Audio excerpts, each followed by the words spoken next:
जय जन जय गण जय मन के साथ सिद्धांत प्रणाम। आप देख रहे हैं कलम की आन, भारत किसान, सिद्धांत संग्राम। जी, आज मैं हूं यमुना मैया की घोर नाराज़गी के साथ। जी हां, नई सोच नई खोज संस्था के एक छोटा सा पहल कि आखिर बाढ़ पीड़ित का क्या है हाल, कैसे वो जी रहे हैं, क्या है उनकी स्थिति।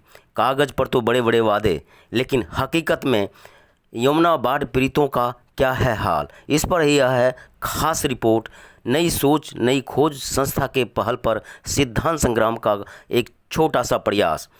अगर बाढ़ की बात करें तो 1924, 1977, 1978, 1988, 1995, 1998, 2010, 2013 और ये 2023 कुछ ऐसा हुआ जो कोपभाजन बनी दिल्ली यमुना मैया का। और यमुना मैया पहुंच गई आईटीओ पुलिस हेडक्वार्टर रिमांड लेने के लिए। आखिर मेरे इस हाल का जिम्मेदार कौन है।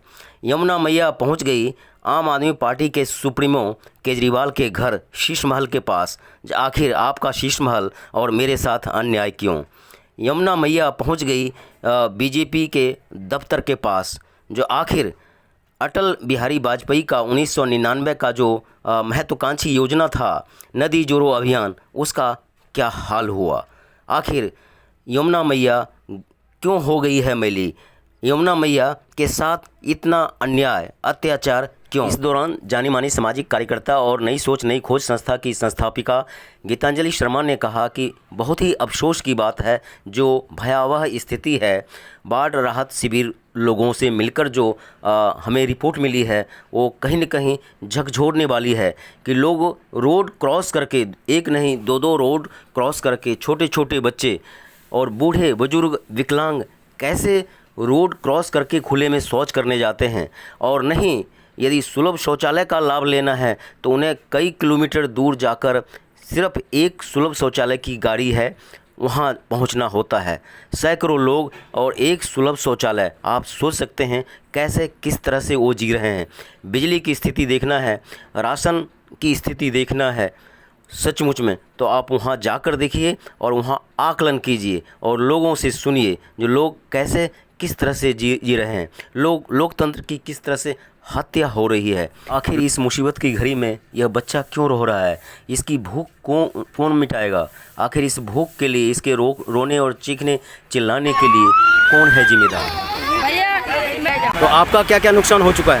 अभी तो मेरा फसल सारी खराब हो गई है, ट्यूबवेल बेकार हो गया है जिससे पानी लगाते हैं जी। हाँ, तो भैया करने खाने और गुजारा हमारा खत्म हो गया।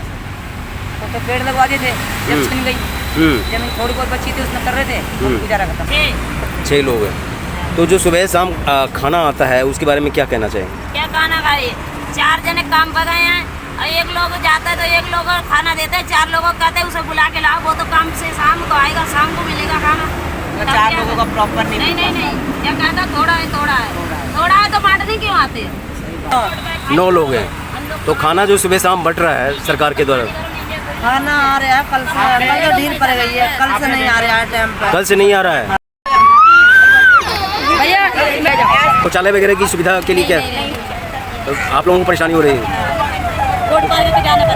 जी, सरकार की तरफ से व्यवस्था नहीं है शौचालय के लिए। इसी व्यवस्था की तरह जब इंद्र भगवान की कृपा होगी तब सोचिए, नीचे आप सामान इनका देखिए, ये बेचारे वहाँ से तो भाग के आ गए यमुना मैया के गुस्सा से बच के। लेकिन अगर इंद्र भगवान अगर गुस्से में आ जाएंगे तो इनका क्या होगा। आइए चलिए इनसे बात करते हैं। ये आपके लिए कोई टेंट नहीं है, कुछ देख पा रहा हूँ सबको ऐसे ही अपने अपने लेवल पे। जी, जिस दिन बारिश आए उस दिन सामान लेकर आए, तो उस दिन हमने सोचा खरीद के लेकर आए। अच्छा। वहाँ से कोई सरकार से कोई व्यवस्था नहीं, लेकिन लगी ये ठंड बाद में, उधर लगी 10 और उधर लगी। लेकिन आप बता रहे हैं कि 15-20 दिन हो गया है, लेकिन अभी तक आप तक जो है वो लाभ नहीं पहुँचा है। और शौचालय के लिए क्या मतलब कोई व्यवस्था नहीं है सरकार की तरफ से। एक ही है। टोटल कितने हैं। इधर लगा रखी है आगे 1-2 हैं। तो आपको क्लास में पढ़ते हैं। 8 क्लास।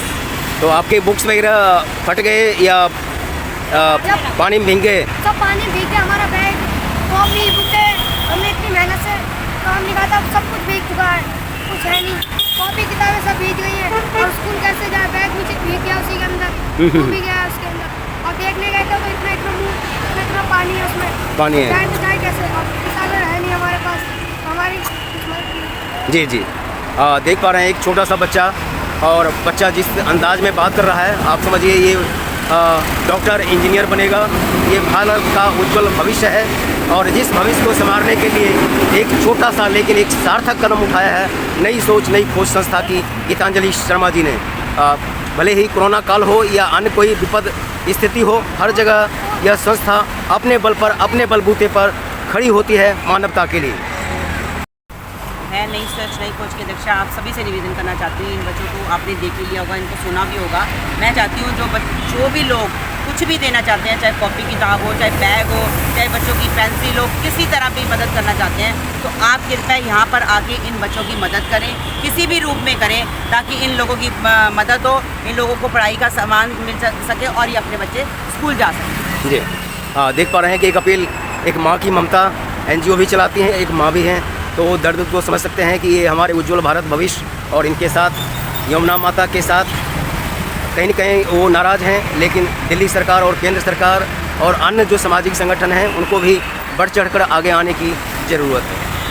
यहाँ आती हैं तो उनसे हाथ जोड़ के प्रार्थना है, इन लोगों के टॉयलेट का, खाने पीने का जो भी ध्यान है आप रखें, और हमारी नई सोच नई खोज संस्था से जो भी हमारे से बन पाएगा, या हमारे सहयोगी जो हमें सहयोग दे रहे हैं इसमें जो देने के लिए, तो हम अब आकर इनको देंगे। और आगे भी हम चाहते हैं इनकी समस्या को सुने और जो हल कर सकते हैं वो इनकी समस्या को हल करें। इनकी समस्याओं को सुनने के लिए चुनी हुई दिल्ली सरकार और केंद्र सरकार है, लेकिन नई सोच नई खोज की टीम आज यहाँ पहुँची है मानवता के नाम पर। तो आखिर ये दर्द क्यों और कैसे? देखिए, ये प्राकृतिक आपदा है, ये तो किसी के साथ भी हो सकती है, और आप देख ही रहे हैं बहुत बड़े बड़े लोग हैं जो भी हैं, उनके साथ भी ये घटना घट रही है। तो हम ये चाहते हैं, देखो, जो सेवा करें वो अच्छे से सेवा करें, आएँ और यहाँ पर सभी मिलके, सभी संस्थाएं मिलके यहाँ पर आएँ और इनकी सेवा के लिए तत्पर हो जाएं। ये कहते हैं कि बूंद बूंद करके घड़ा भरता है, तो मैं चाहती हूँ कि एक एक बूंद, चाहे एक एक रुपया भी हो, आप यहाँ पर आके अपना योगदान दें और इन लोगों की पीड़ा सुने। पीड़ा सुनते ही हमें पता चलेगा कि इन लोगों के साथ क्या प्रॉब्लम है। एक बहुत ही सुंदर गाना है, इंसाफ की डगर पे बच्चों दिखाओ चल के, ये देश है तुम्हारा, नेता तुम्हें हो कल के। लेकिन ये उज्जवल भारत भविष्य देख पा रहे हैं, ये एक छोटा सा नन्हा मुन्ना प्यारा बच्चा, और इसके साथ साथ नई सोच नई खोज संस्था के साथ इतने सारे नौनिहाल और उनके दर्द को समेटते हुए गीतांजलि शर्मा जी आज देख पा रहा हूँ, उनका चेहरा बिल्कुल ही भावुक है। और लेकिन क्या करें, कैसे करें, किस तरह से अपने बलबूते पर जो भी बन पड़ रहा है, आज इस नौनिहालों के सपनों के साथ हैं। आइए चलिए बात करते हैं। जी, क्या कहना चाहेंगे? देख पा रहा हूँ कि जिस तरह से बच्चों की पढ़ाई को देख के मैं बहुत हूँ कि इन बच्चों की पढ़ाई भी नहीं हो पा रही, और बुक्स देखो जैसे गीली हो गई हैं, और हमारे देश के भविष्य हमारे बच्चे होते हैं, और बच्चों को यदि इसी प्रकार सड़क पे छोड़ा जाएगा या इनकी पढ़ाई पे ध्यान ना दिया जाएगा, तो ये हमारा असल भविष्य। हम चाहते हैं कि दिल्ली सरकार या जो भी सरकार अपना इन बच्चों पे भी ध्यान दे, और जो बाढ़ पीड़ित लोग हैं उनकी समस्याओं को सुने और समाधान दें। जी, ये हैं सामाजिक कार्यकर्ता नई सोच नई खोज से, और इन्होंने खुल के तो नहीं कहा, लेकिन ये दिल में टीस जरूर है कि एक तरफ शीश महल और दूसरी तरफ शीश महल को बनाने वाले नौनिहाल, ये भारत भविष्य। एक देखिए छोटा सा नन्हा सा प्यारा अपने आंटी को मिलने के लिए नई सोच नई खोज की नई उपज। जब हम भी आंटी गीतांजलि आंटी से अपनी बात कहेंगे, अपना दर्द सुनाएंगे, कहने के लिए बहुत कुछ है उस छोटे से अबोध बच्चे में, लेकिन ये जो दुर्लभ क्षण है दिल्ली सरकार और केंद्र सरकार और सारे मानव प्रेमियों के लिए कहीं न कहीं झकझोरने वाली है कि क्यों ना नई सोच नई खोज संस्था की तरह और नए लोग आएँ और इस मानवता की इस दुखद घड़ी में साथ दें, नई सोच नई खोज की तरह। देखिए, हमें यहाँ से अभी हमने करा जो इन्होंने बोला, शौचालय महिलाओं ने बोला, तो ये देख लीजिए एक शौचालय जो हमें नज़र आया है, सिर्फ एक ऐसा शौचालय, और उसमें क्या लिखा हुआ है, स्वच्छ भारत। मैं एक बात कहना चाहूँगा, स्वच्छ भारत, केंद्र सरकार से पहले सवाल पूछता हूँ कि यहाँ पर जब आंदोलन होता है रामलीला ग्राउंडों में, तो कितने शौचालय होते हैं, कितने शौचालय होते हैं? पहला सवाल। दूसरा सवाल मैं पूछता हूँ दिल्ली सरकार से, जब इतने आंदोलन हो जाते हैं, आपके भी है, आपका भी जोड़ूंगा क्योंकि दोनों ही हैं, एक तरफ केंद्र और दिल्ली सरकार, कितने शौचालय आते हैं? कम से कम 20, कम से कम 15 से ऊपर। ये लोग जो अभी महिला ने अपने शब्दों में बोला है कि मैं रोड क्रॉस करके डेंजर लगता है, खतरनाक लगता है कि मेरे साथ कोई दुर्घटना ना हो जाए, वो यहाँ से इतनी देर रहती है, यानी कि 2 किलोमीटर या 3 किलोमीटर दूर है वो, पहले लक्ष्मी नगर से पहले, जब हम लक्ष्मी नगर ITO तरफ आते हैं वहाँ उसका स्टार्ट है, और ये है ITO के आसपास। तो ये आप सोच लीजिए, केंद्र सरकार और दिल्ली सरकार दोनों से मैं पूछना चाहता हूँ एक सवाल। देख लीजिए ब्रांडेड है, किस तरह से रोड क्रॉस करके जाते होंगी, कितना इतना कठिनाइयाँ हुई होंगी, बच्चों के साथ रिस्क है, महिला है। तो शौचालय यहाँ से 4-5 किलोमीटर दूर है, यहाँ से लक्ष्मी नगर से लेके ITO तक, वहाँ तक है, तो कितनी मुश्किलों का सामना करना है।